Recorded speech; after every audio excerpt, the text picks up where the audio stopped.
ድሃ ማለት ማን እንደሆነ ታውቃላችሁ? አግኝቶ ያጣ ማለት ነው። ሙፍሊስ ማለት ነው።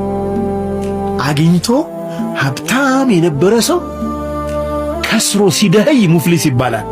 አፍለስ ባንክራፕትድ ማለት ነው። የነበረው ሰው ሲከሳስር ማለት ነው።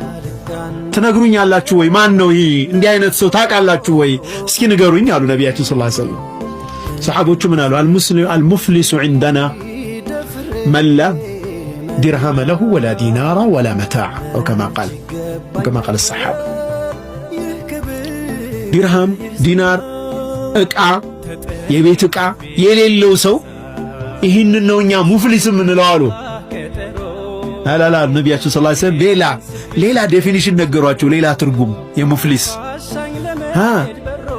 የቂያማ ቀን የተራራ ያህል ኸይር ሥራ ሰርቶ ይመጣል አሉ። ጾም፣ ዘካ፣ ሰደቃ፣ ለይል ሰላት አትከምሮ ይመጣል አሉ። ወቀድ ሸተመ ሃዛ ከዚሁ ጋር አብሮ ግን አንዱን ሰድቧል፣ የአንዱን ክብር አጉድሏል፣ የአንዱን ደም አፍሷል፣ የአንዱን ገሏል። ሌላ ደግሞ መዓት የሰው ሐቅ ደግሞ ተሸክሞ አብሮ ይመጣል።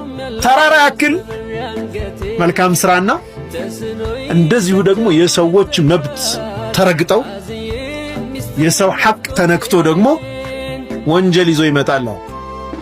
አላሁ